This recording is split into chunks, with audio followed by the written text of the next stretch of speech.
ये लड्डू काफ़ी हेल्दी है और ठंडी के लिए बिल्कुल परफेक्ट है। एक बार आप बना लीजिए, पूरी ठंडी आप इस लड्डू को खा सकते हैं, जल्दी ख़राब नहीं होती है। मेरे किचन में आया नया चूल्हा, तो मुझे बनानी थी कोई मिठाई, तो मैंने यही लड्डू बनाया। मैं हर सर्दियों में इस लड्डू को बना कर रखती हूँ और पूरी सर्दी मेरी पूरी फैमिली ये लड्डू खाती है। तो मैंने पहले की चूल्हे की पूजा, नया चूल्हा है तो हमारे यहाँ पहले इसका पूजा होता है, फिर कोई रेसिपी इस पर बनाई जाती है।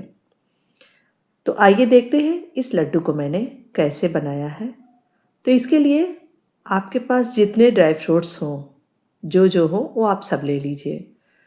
तो आधा कप करके हमने लिया काजू, आधा कप बादाम, आधा कप अखरोट, आधा कप पिस्ता, 2 बड़े चम्मच चिरौंजी, 2 बड़े चम्मच पम्पकिन सीड्स, 2 बड़े चम्मच सनफ्लावर सीड्स।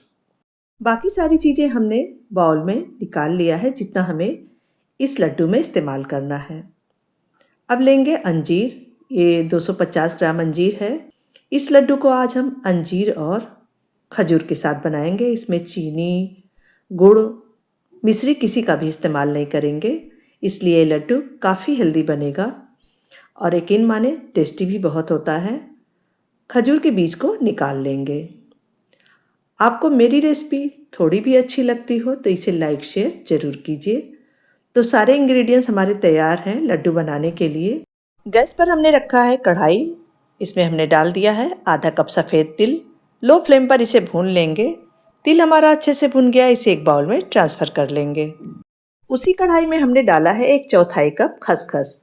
लो फ्लेम पर हल्का सा कलर चेंज होने तक इसे भून लेंगे। भूनने के बाद इसे भी हमने एक बाउल में ट्रांसफ़र कर लिया है। अब कढ़ाई में डालेंगे 3 बड़े चम्मच देसी घी। इसमें डालेंगे 1/4 कप गोंद। लो फ्लेम पर गोंद को अच्छे से क्रिस्पी होने तक भून लेंगे। गोंद हमारा क्रिस्पी हो गया है, अब इसे एक बाउल में ट्रांसफ़र कर लेते हैं। अगर आपका गोंद मोटे दाने का है तो उसे आप भूनने के बाद मैशर से हल्का सा मैश कर लें। उसी कढ़ाई में डालेंगे 2 बड़े चम्मच देसी घी। इसमें डाल देंगे सारे ड्राई फ्रूट्स। तो जितने ड्राई फ्रूट्स हमने लिए हैं, ज़रूरी नहीं है आप भी उतना ही लीजिए। आपके पास जो ड्राई फ्रूट्स हो लीजिए, जो नहीं है उसे आप स्किप भी कर सकते हैं। लो फ्लेम पर थोड़ी देर भूनने के बाद इसमें डाल देंगे आधा कप किशमिश, आधा कप ग्रेट किया हुआ सूखा नारियल। सारी चीज़ों को थोड़ी देर लो फ्लेम पर भून लेंगे। तो ये हमारे सारे ड्राई फ्रूट्स भून करके तैयार हैं। हल्का सा कलर इसका चेंज हो गया है। तो अब फ्लेम को बंद करेंगे और इसे भी एक प्लेट में ट्रांसफ़र कर लेंगे और अच्छे से इसे ठंडा होने देंगे। तो जब तक ये ठंडा हो रहा तब तक और तैयारी कर लेते हैं। तो यहाँ पर हमने लिया है 1/4 कप पिस्ता। इसे चॉपर में डालेंगे और ग्रेट कर लेंगे। आप इसे मिक्सी में भी दरदरा ग्राइंड कर सकते हैं। तो पिस्ता हमारा ग्राइंड हो गया, इसे एक प्लेट में ट्रांसफ़र कर लेते हैं और उसी चॉपर में अब हम डालेंगे अपने ड्राई फ्रूट्स जो हमने भुने थे। ये अच्छे से ठंडा हो गया है, इसे भी हमें दरदरा ग्राइंड कर लेना है। तो एक काम आप चॉपर में भी कर सकते हैं या मिक्सी में भी कर सकते हैं, दोनों में बिल्कुल आसानी से ये हो जाता है। तो इसे भी हमने दरदरा ग्राइंड कर लिया है। अब इस ड्राई फ्रूट्स को ट्रांसफ़र कर लेते हैं एक प्लेट में। एक बार आप इस लड्डू को बना कर देखें, बहुत ज़्यादा टेस्टी बनता है। खजूर की बहुत सारी रेसिपी हमने आपके साथ शेयर की है, सारी रेसिपी आप लोगों को बहुत पसंद भी आई है। अब उसी चॉपर में हम खजूर को भी ग्राइंड कर लेंगे। पानी का इस्तेमाल आप बिल्कुल ना करें, तभी आपकी ये लड्डू लंबे समय तक ख़राब नहीं होगी। अगर आप इसमें पानी डाल करके ग्राइंड करेंगे तो लड्डू बहुत जल्दी ख़राब हो जाएंगे। इसीलिए मैंने आगे ही बोला है कि ये लड्डू 1.5-2 महीने तक बिल्कुल भी ख़राब नहीं होगा। इसे भी ट्रांसफ़र कर लेते हैं एक बाउल में। और अब हम ग्राइंड करेंगे अंजीर। तो अंजीर को हमने भिगोया नहीं है, इसलिए इसे पहले आप छोटे टुकड़ों में काट लें। काट लेने से बहुत आसानी से ये पीस जाएगा, पर इसे आप चॉपर में ना पीसें। आप देखें चॉपर में हमने ग्राइंड किया, ये बिल्कुल भी ग्राइंड नहीं हुआ। हमने आपको दिखाने के लिए ही ये चॉपर में ग्राइंड किया है। तो इसे हम लेंगे मिक्सी में। मिक्सी में बहुत अच्छे से बिना पानी डाले ग्राइंड हो जाएगा। महीन बिल्कुल नहीं होगा, दरदरा सा ही ये ग्राइंड होगा।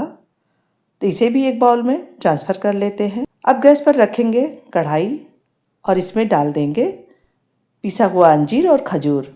हमने घी का इस्तेमाल बिल्कुल नहीं किया है। इसे ऐसे ही लो फ्लेम पर भून लेंगे। इसे लो फ्लेम पर आप भूनेंगे तो आप देखेंगे धीरे धीरे ये बिल्कुल सॉफ्ट हो जाएगा। तो इस खजूर और अंजीर को हमने 5 से 6 मिनट तक लो फ्लेम पर भून लिया है। अच्छे से ये भून गया है और सॉफ्ट भी हो गया है। जो हमने गोंद फ्राई किया था ये बिल्कुल बारीक वाला गोंद है, इसलिए हम इसे क्रश नहीं करेंगे। इसमें हमने डाल दिया भुना हुआ खजूर, पिसी हुई हरी इलायची, डालेंगे इसमें थोड़ा सा भुना हुआ खसखस और थोड़ा सा सफ़ेद तिल भुना हुआ। बाकी को साइड रखेंगे, हम बाद में इस लड्डू में इस्तेमाल करेंगे। सारे ड्राई फ्रूट्स भी इसमें डाल देंगे। अगर आपको जल्दी है तब इसे आप स्पैचुला से गर्म में ही मिला लें। जल्दी नहीं है तब इसे आप ठंडा होने दें। जब ये हल्का गर्म रहे तब आप हाथ से इसे बहुत अच्छे से मिला लें। हाथ से मिलाएंगे बहुत अच्छे से आसानी से मिल जाएगा। बिल्कुल आटे की डो की तरह ये तैयार हो जाएगा। अब इसमें से थोड़ा सा पोर्शन लेकर हाथों में दबा दबा करके लड्डू बनाकर तैयार कर लें। आप चाहें तो इस मिश्रण से बर्फ़ी, रोल कुछ भी बना सकते हैं। सारी चीज़ें बहुत अच्छी बनती हैं। तो इसी तरीके से पहले आप सारे लड्डू बना करके तैयार कर लें। सर्दियों के लिए बिल्कुल परफेक्ट लड्डू है। आप इसे बनाकर अपनी पूरी फैमिली को खिलाएं, क्योंकि इतने सारे ड्राई फ्रूट्स और गोंद के साथ बना है ये लड्डू, तो काफ़ी हेल्दी है। तो इस लड्डू को आप ऐसे भी खा सकते हैं, पर ये देखने में ज़्यादा अच्छा लगे और टेस्टी भी लगे, इसके लिए हमने इन सारी चीज़ों में इस लड्डू को कोट किया है। तो पहले हमने लिया सूखी गुलाब की पत्ती आधा कप, इसे मिक्सी में डाल करके पीस लेंगे। पीस लेने से इसकी कोटिंग लड्डू पर बहुत अच्छी आती है। अब लड्डू को लेंगे और पिस्ता में रोल कर लेंगे। ज़रूरी नहीं है आप सारी चीज़ों में लड्डू को कोट करें। आपको जिसका फ्लेवर ज़्यादा पसंद हो उसमें रोल करके आप लड्डू को बना सकते हैं। खसखस में भी हमने रोल कर लिया है। मुझे ये सारे फ्लेवर पसंद है, इसलिए हमने सारे फ्लेवर का लड्डू बनाया है। आप भी एक बार बना कर देखें, आपको भी बहुत पसंद आएगी।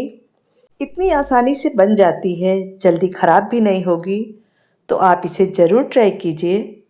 आपकी लड्डू कैसी बनी हमें ज़रूर बताएं। तो हमारी लड्डू सर्व करने के लिए बिल्कुल तैयार है। लड्डू बनाकर आप एयर टाइट कंटेनर में रखें और आराम से 1.5-2 महीने खाएं। सर्दियों के लिए ये बिल्कुल परफेक्ट और हेल्दी लड्डू है। आप देखें अंदर से भी लड्डू बहुत ही अच्छी बनी है। तो आज की रेसिपी आपको कैसी लगी? अच्छी लगी हो तो लाइक, शेयर और चैनल को सब्सक्राइब ज़रूर कीजिए। आप मेरी रेसिपी फेसबुक, इंस्टा पर देख रहे हैं तो पेज को भी ज़रूर फॉलो कीजिए। धन्यवाद।